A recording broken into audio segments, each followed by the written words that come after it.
You're staring at your phone, rewriting the same text for the fifth time. Your chest is tight and you're terrified that they'll think you're annoying. You need them to tell you that it's okay, that you're okay, and you wonder, hmm, is this because, excuse me, I'm a highly sensitive person, or is it something else that's going on here? So here's the thing, and this is what a lot of people probably don't talk about, is HSP traits are gifts. Trauma responses are the wounds. And if you can't tell the difference, you'll spend your whole life trying to accept patterns that are actually screaming to be healed. So today, I'm breaking down 3 lessons that will help you know what's sensitivity and what's survival. Because you deserve to stop questioning yourself and start understanding what your nervous system is really trying to tell you. Because that's what I've been going through, and I figured this would be a great opportunity to answer one of the questions that was asked in my Substack community. Hello, my name is Sly, and I'm a pediatrics RN turned a writer. This is the video version of my Substack, which is, I like to call it a soft room where we use it for healing, boundaries, and nervous system regulation, especially if you feel everything. If you're new here, welcome. And I want to remind you to take your shoes off, smile, grab some tea, unclench your jaw, relax your shoulders, and let's exhale together. Now, as I've mentioned before, I'm getting comfortable with being on camera, so I might stumble over my words. But before we dive in, I need to give a massive, massive shout out to Kathy from my Substack community who asked this amazing, amazing question. Kathy, you said, how do I know if traits like needing reassurance or not wanting to disappoint others are HSP traits? Or are they the result of childhood abuse and neglect? Let me tell you, girl, this question stopped me as I was doing dishes this morning because I know I've been there and I know so many of you too. So this morning when I was doing dishes, I thought, well, that would be a great time to discuss this. So let's dive right in. Lesson number 1 is, I call it the fear test. Okay, so here's the first way to tell the difference, and it's simple, but it's going to hit. HSP traits feel like depth. Trauma responses feel like fear. So I'll explain what I mean. When you're operating from your HSP wiring, there's this spaciousness to it. Like, yes, you feel everything deeply. You notice the shift in someone's tone. You pick up on the energy in the room. You process things in multiple layers. But here's the key, you can still choose. So you might sense that your friend is upset and you can decide, do I want to check in right now or do I want to give myself space first? This flexibility and this presence. But when it's a trauma response, there's no choice. It's urgent, just urgent, urgent. It's survival. You just go into survival mode. So you need to know if they're mad at you, if they're mad at you, you have to fix it right now. You can't function until you get reassurance. Your body is in threat. Your heart is racing. Your stomach is dropping. That pit of dread that says something bad is about to happen. So there you have to ask yourself this question. And here's the question. Am I responding or am I reacting? If you're responding, you're in your body. You're present. You might feel a lot, but you're not hijacked by it. That makes sense. You might feel a lot, but you're not hijacked by it. And now, if you're reacting, you're in fight or flight. You're not thinking, you're surviving.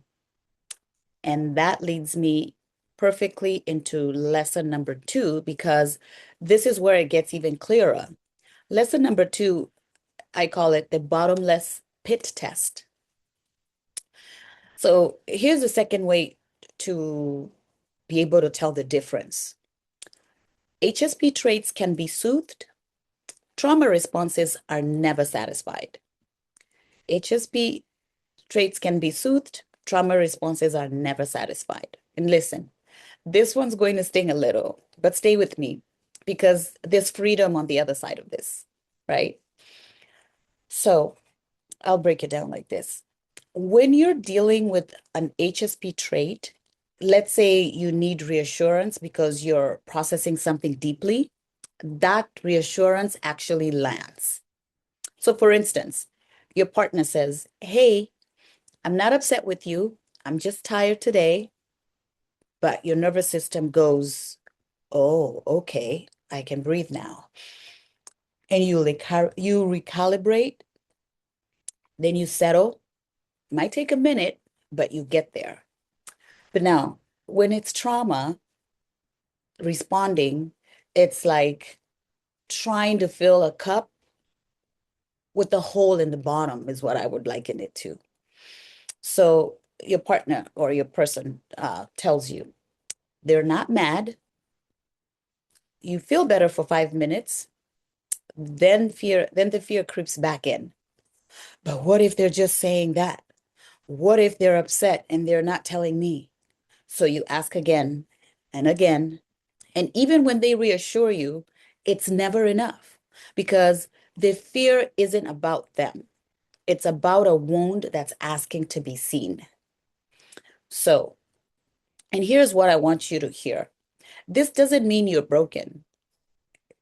It means a part of you learned a long time ago that safety was conditional, probably from childhood, and that love could disappear without warning. And that part is still trying to protect you, but it's exhausting and it's keeping you stuck. So, the question to ask yourself is this: does reassurance settle me, or does it just quiet the panic temporarily? If it settles you, that's your HSP, high sensitive person depth, doing what it does, processing and recalibrating. If it just quiets the panic, well, then, that's the trauma response begging you to heal the original wound instead of trying to fill it from the outside. Now, I know some of you are sitting here thinking, well, okay, Sly, but how do I even know which one I'm dealing with in the moment? That's where lesson number three comes in. And it's one that actually changed everything for me as well. So here's a third way to tell the difference. And I'm going to say it loud for the people in the back. Your body already knows. You just have to learn how to listen. Your body already knows. You just need to learn how to listen.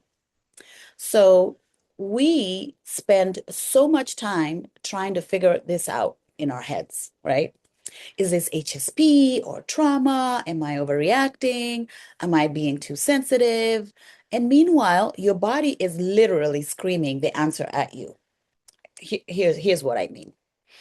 When it's an HSP trait, like your body feels engaged, like, yes, you might be overwhelmed. You might cry easily. Your chest might even feel full of emotion, but you're present. You're in your body. You're feeling it with yourself. But when it's a trauma response, your body goes into protection mode. And protection mode looks like your throat closes up and you can't speak. Your chest gets tight and you can't breathe. You actually leave your body entirely. You're just gone. Or you freeze and you can't move. can't think, and can't do anything but survive. So I wanted to share something with you guys. I'll never forget the first time I noticed this in myself. Um, Let me say, I was in a conversation with someone that I loved, and they said something that triggered me, and I felt my whole body just collapse. My shoulders caved in. I couldn't make eye contact, and I wanted to just disappear. And I was like, that was not sensitivity at all. That was a trauma response. And that's a part of me that learned a long time ago that being seen was dangerous. It happened when it started when I was a kid. And once I could name it, then I could start healing. So here's your question. Where do I feel this in my body right now? If your body feels open, alive, maybe tender, but you're present, that's your HSP wiring doing its thing. Now, if your body feels collapsed, like I gave you my story, frozen, or like screaming, like you just want to run, that's trauma asking to be witnessed, right? And here's what I want you to do after watching this video. Next time you feel that pattern, like if you feel it starting to show up, the people pleasing, the need for reassurance, the fear of disappointing somebody, just pause. And I talked about this in a previous video. I said, just pause.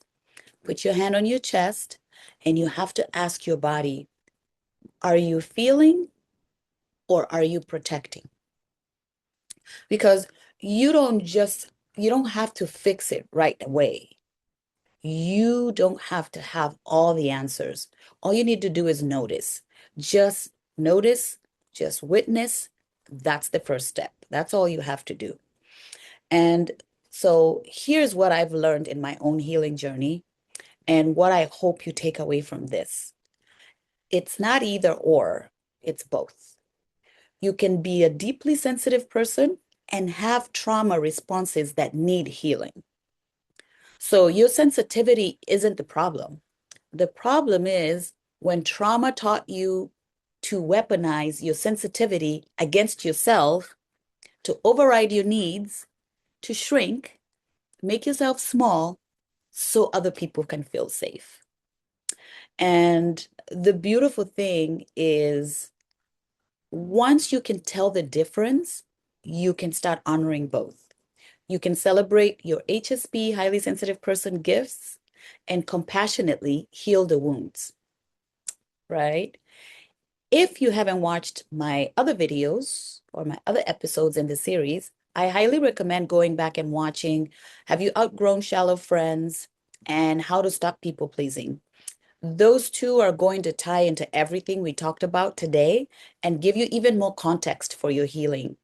And if you want to go deeper, I drop posts and notes on Substack. The notes are every day, and the link will be down in the description.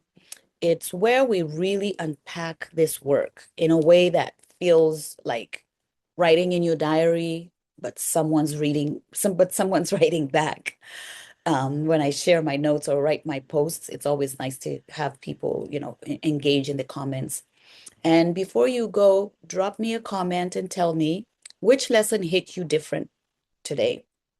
Was it the fear test, the bottomless pit, the bottomless pit test, and or the body wisdom? I want you to know I read every single comment because this is a conversation. It's not a lecture. And if you found this helpful, subscribe so you don't miss the next one. And I want you to remember this. Your sensitivity is a gift. Your healing is worth it. So take care of that beautiful heart of yours. And thank you for being here today. And I will see you tomorrow.